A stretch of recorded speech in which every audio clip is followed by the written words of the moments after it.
berdiri sendiri.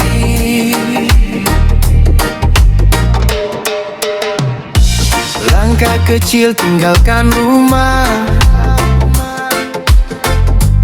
air mata jatuh di pelukan mama. Ayah berbisik jangan menyerah, doa kami selalu bersamamu nak di sana. Langit pagi jadi saksi, kapal berlayar bawa mimpi. Di hati ada rasa perih, namun harapan tak boleh mati. Malam dingin tanpa keluarga, sepi kamar jadi teman cerita. Rindu kampung, rindu canda, suara mama terngiang di telinga. Kerja keras tak kenal lelah, walau kadang hati terasa kalah. Ku simpan tangis dalam sajadah, agar sukses jadi hadiah indah. Jika nanti ku pulang kembali, bawa bangga untuk negeri. Bukan lagi anak kecil yang pergi, tapi pahlawan bagi keluarga ini.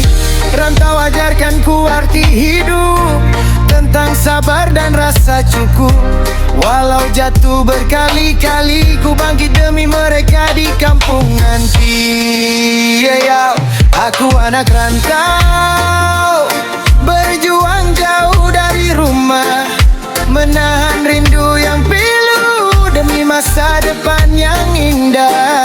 Anak rantau takkan pulang dengan tangan kosong, doa orang tua jadi pelindung. Sampai sukses ku peluk mereka penuh harum. Yo, langkah kaki tak pernah mundur, walau badai datang bertubi-tubi hancur. Beta ingat mama bilang harus jujur, hidup keras bikin hati makin kuat dan luhur. Di kota orang beta cari makan, keringat jatuh jadi bukti perjuangan. Satra mau pulang dengan tangan kosong, sama mau pulang kasih bangga satu kampung. Rindu itu berat saya simpan dalam doa. Air mata jatuh tapi terasa semua orang tak usah. Anak rantau hidup bukan sekedar cerita, ini nyata demi keluarga di sana.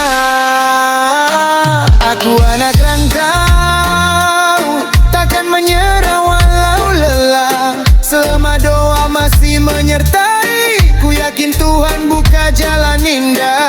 Anak rantau, suatu hari pasti kembali dengan senyum dan air mata bahagia, karena perjuangan ini tak sia-sia.